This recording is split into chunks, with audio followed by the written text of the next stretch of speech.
तमाम चीजों के साथ जोड़ते हुए, सर्वोपरि मानते हुए उन्हें देश में बसाने की बातें कही जाती हैं।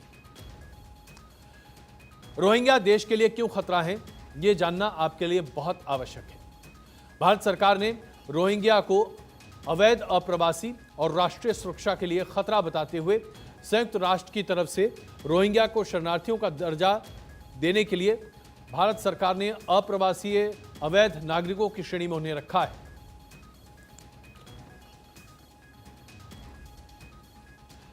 हम आपको यह बताना चाहते हैं कि रोहिंग्या मुसलमान जो हैं उनके लिए हिंदुस्तान में वैसे कोई जगह नहीं है, और वो इसलिए क्योंकि रोहिंग्या मुसलमानों को अवैध तरीके से यहां पर रखा गया है। लेकिन संयुक्त राष्ट्र की तरफ से जो बात सामने कही गई है वो ये है कि जो भी नागरिक किसी भी देश में प्रताड़ित है, उन नागरिकों को दूसरे देश जगह दे सकते हैं। यूएन शरणार्थी संधि और प्रोटोकॉल के हस्ताक्षरकर्ता देश जो हैं वो ऐसी बातें कर सकते हैं।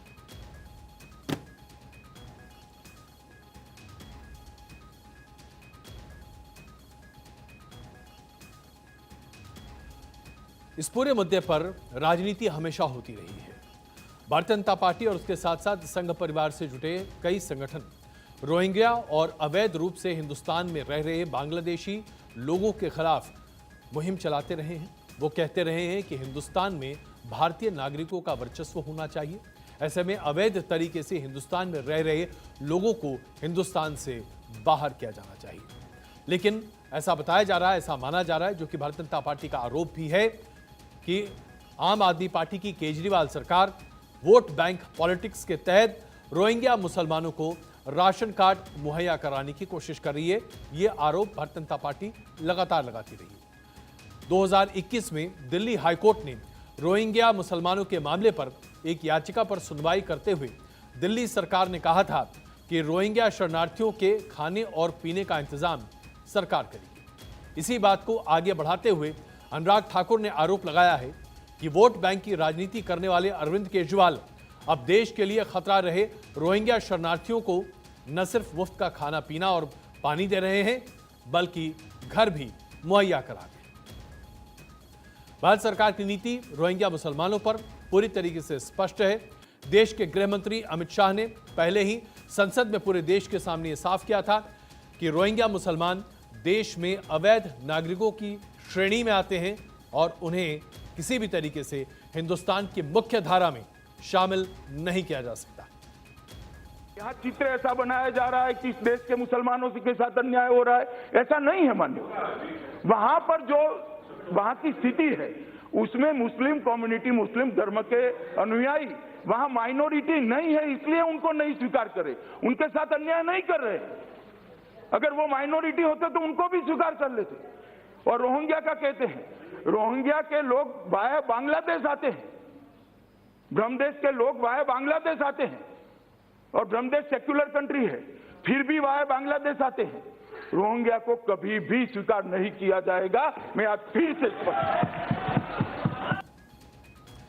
हम आपको यह भी बताना चाहते हैं कि आखिरकार गृह मंत्री अमित शाह ने यह बात इतनी संजीदगी से संसद में क्यों रखी। दिल्ली के साथ साथ देश के कई ऐसे इलाके हैं जहां पर रोहिंग्या शरणार्थी की बड़ी संख्या गैर कानूनी तरीके से रह रही है, और वो हमारे देश की सुरक्षा के लिए एक बड़ा खतरा भी है, क्योंकि रोहिंग्या के साथ आतंक का कनेक्शन आज नहीं बल्कि बहुत पुराना है। यह अभी तथ्य आपके सामने रखने जा रहे हैं, ये इसे पूरे तरीके से साबित करेगा। 2018 में बीएसएफ के डीजी ने रोहिंग्या को खतरा बताया था, क्योंकि रोहिंग्या मुसलमान गैर कानूनी तरीके से बांग्लादेश के रास्ते हिंदुस्तान में प्रवेश कर गैर कानूनी तरीके से तमाम कागजात हासिल कर रह रहे।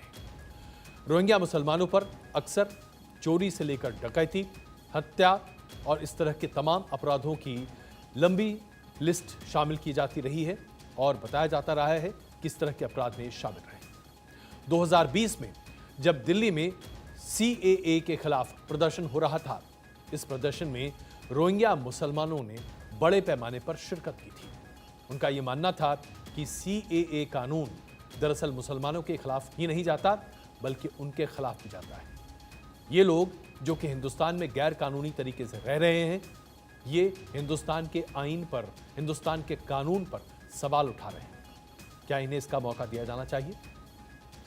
इसमें कोई दो राय नहीं है कि राजनीतिक दल, विभिन्न राजनीतिक दल, चाहे आप वामपंथी दलों की बात करें पश्चिम बंगाल में या आप बात करें बिहार में, जहां पर आरजेडी समेत कई ऐसे दल हैं, इसके साथ साथ उत्तर प्रदेश में भी कुछ ऐसे राजनीतिक दल हैं, और फिर हिमाचल प्रदेश में बहुत सारे राजनीतिक दल हैं, और महाराष्ट्र के भी कुछ राजनीतिक दल हैं जो गैर कानूनी तरीके से हिंदुस्तान में रह रहे रोहिंग्या मुसलमानों को भारतीय प्रमाण पत्र दिलाने की कोशिश करते रहे, ताकि इन सभी लोगों को वोट बैंक के तौर पर इस्तेमाल किया जा सके। इस राजनीति पर अंकुश लगाने की लगातार सरकारी एजेंसियां और उसके साथ साथ सरकार कोशिश कर रही है। राजनीतिक दलों का मकसद क्या है, यह हम सबके सामने बड़ा स्पष्ट है।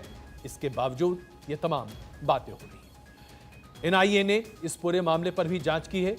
एनआईए ने कई बार अपनी जांच रिपोर्ट में यह सामने पाया है कि रोहिंग्या मुसलमान आमतौर पर जो कि जम्मू में रहते हैं, वहां से निकलकर अब उन्होंने दिल्ली को अपना प्रमुख ठिकाना बनाया है। बड़े पैमाने पर दिल्ली में रोहिंग्या मुसलमान रह रहे हैं और अभी तक तो औपचारिक तौर पर सिर्फ 5 शिविर मौजूद हैं, लेकिन दिल्ली और उसके आसपास के इलाकों में रोहिंग्या मुसलमानों की संख्या बहुत ज्यादा है। अब आपको हम दिल्ली के नक्शे के जरिए बताते हैं कि रोहिंग्या मुसलमान दिल्ली के आसपास किन किन इलाकों में हैं। जसोला इलाके में यमुना नदी के किनारे पर श्रम विहार, कंचन विहार, साउथ दिल्ली स्थित मदनपुर खादर समेत ऐसे 5 इलाके हैं जहां रोहिंग्या मुसलमानों की एक ठीक ठाक आबादी है। एक रिपोर्ट के मुताबिक दिल्ली में रोहिंग्या मुसलमान अपना धर्म तक बदल देते हैं। वो आमतौर पर अपना नाम छिपा लेते हैं, हिंदू नाम अपना इख्तियार कर लेते हैं, यहां तक कि सिंदूर और बिंदी का भी इस्तेमाल करती हुई रोहिंग्या मुसलमान महिलाएं दिखाई देती हैं। ऐसा करने की आवश्यकता क्यों पड़ती है, ये आप बखूबी समझ रहे हैं। जाहिर सी बात है, अपनी पहचान को छिपाकर ये इस बात को साबित करना चाहते हैं कि ये हिंदू हैं, लेकिन दरअसल ये बांग्लादेश से आए गैर कानूनी शरणार्थी हैं। इस मामले पर सुप्रीम कोर्ट में जनहित याचिका फिलहाल लंबित है। म्यांमार से भारत आए रोहिंग्या शरणार्थी अवैध तरीके से हिंदुस्तान में प्रवेश करते हैं और ये एक सुचारू तरीके से किया गया एक सुनियोजित षड्यंत्र है, जिसका खुलासा राष्ट्रीय जांच एजेंसी एनआईए ने किया है। एनआईए ने एक मानव तस्करी का भंडाफोड़ करते हुए 6 लोगों को अरेस्ट किया है। यह गैंग नकली दस्तावेजों के जरिए रोहिंग्या मुसलमानों को भारत में प्रवेश करने और बसने में मदद कर रहा था। यह गैंग असम, बंगाल, मेघालय और देश के अन्य हिस्सों में सीमा पर बड़े पैमाने पर सक्रिय था। एनआईए ने इस मामले में असम, मेघालय और कर्नाटक में कई जगहों पर छापेमारी की। रिपोर्ट्स के आधार पर यह बताया जा रहा है कि पिछले कुछ सालों में ऐसे कई गैंग हैं जो कि फर्जी तौर पर दस्तावेज मुहैया कराते हैं रोहिंग्या मुसलमानों को या फिर बांग्लादेश से आए अवैध शरणार्थियों को, और इन तमाम लोगों को भारत लाने में पूरी मदद करते हैं। भारत की सीमा को लांघने से पहले उनका यूएनएचआरसी में रजिस्ट्रेशन करवाया जाता है और फिर अलग अलग राज्यों में उनकी पहचान को बदलकर शरणार्थी के तौर पर उन्हें रखा जाता है और फिर धीरे से बड़े चुपके से उन्हें भारत का नागरिक साबित कर दिया जाता है। देश की सबसे बड़ी अदालत ने सुप्रीम कोर्ट ने रोहिंग्या शरणार्थियों को अवैध नागरिक माना है। सुप्रीम कोर्ट ने हाल ही में रोहिंग्या मुसलमानों के देश से बाहर निकाले जाने की प्रक्रिया को शुरू करने का आदेश भी दिया है। सुप्रीम कोर्ट ने कहा है कि देश में अवैध रूप से रहने वाले किसी भी व्यक्ति को भारतीय नागरिक नहीं माना जा सकता। सरकार को अवैध रूप से हिंदुस्तान में रहने वाले लोगों को बाहर निकालने के लिए कार्रवाई करनी चाहिए, यह सुप्रीम कोर्ट का आदेश है। इसके लिए अन्य पक्षों को भी ध्यान रखना चाहिए, यह सुप्रीम कोर्ट ने आगाह किया। कानून सम्मत प्रक्रिया अपनाई जाए जो कि यूएनएचआरसी के तहत मानी जा सकती है और सरकार के अवैध नागरिकों के लिए जो मानदंड बनाए गए हैं उसके आधार पर। इस पूरी मुहिम के तहत सरकार ने अभी 170 रोहिंग्या शरणार्थियों को देश से बाहर निकालने की प्रक्रिया शुरू की है, जो आइडेंटिफाई तरीके से हिंदुस्तान में गैर कानूनी तरीके से रह रहे हैं। दुनिया के कई ऐसे देश हैं जो कि रोहिंग्या शरणार्थियों को अपने देश में शरण देने से इनकार करते हैं। खास करके अगर आप बांग्लादेश की बात करें तो बांग्लादेश में रोहिंग्या शरणार्थियों को अब घुसने नहीं दिया जा रहा। बांग्लादेश में 12 लाख से भी ज्यादा रोहिंग्या मुसलमान शरणार्थी के तौर पर हैं, जिसमें से वैध तरीके से मुश्किल से 4 लाख ऐसे मुसलमान हैं जो कि उन्हें शरण मिल रहा है। इन सभी लोगों को बांग्लादेश की मेन लैंड से अलग कर एक विशेष टापू में रखा गया है। इस टापू में इसलिए इन्हें रखा गया है क्योंकि बांग्लादेश की सरकार मानती है कि रोहिंग्या मुसलमान जहां रहते हैं वहां उत्पात मचाते हैं और इसी वजह से इन्हें बांग्लादेश की मेन लैंड से अलग कर दिया गया है। अब आपको हम ये बताते हैं कि रोहिंग्या मुसलमान की समस्या क्या है। म्यांमार में रोहिंग्या मुसलमान एक बहुत छोटी आबादी अल्पसंख्यक गुट के तौर पर रहती है। 13 लाख इनकी आबादी है और म्यांमार में अब इनके रहने की कोई जगह नहीं है। पाकिस्तान में भी रोहिंग्या मुसलमान 5 लाख की आबादी में रहते हैं। सऊदी अरब में इनकी तादाद तकरीबन 2 लाख है और मलेशिया में 1.5 लाख रोहिंग्या शरणार्थी रहते हैं। यूएई में 50,000 रोहिंग्या शरणार्थी हैं और भारत में 40,000 गैर कानूनी तरीके से रोहिंग्या अपनी जड़ें जमाए बैठे हैं, जबकि अमेरिका में सिर्फ 12,000 रोहिंग्या शरणार्थी हैं और थाईलैंड ने सिर्फ 5,000 रोहिंग्या शरणार्थियों को अपने यहाँ इजाजत दी है रहने के लिए। ऑस्ट्रेलिया ने तो सिर्फ 3,000 और चीन ने भी सिर्फ 3,000 रोहिंग्या शरणार्थियों को अपने देश में जगह दी है। ऐसे में सवाल यह उठता है कि भारत में इतने बड़े पैमाने पर गैर कानूनी तरीके से रोहिंग्या शरणार्थी क्यों रह रहे हैं। हम यहां पर एक छोटा सा ब्रेक लेते हैं। ब्रेक के बाद काबुल में बीती रात जबरदस्त धमाका हुआ, 30 से ज्यादा लोगों की मृत्यु हो गई। क्या कभी शांत हो पाएगा काबुल? छोटे से ब्रेक के बाद।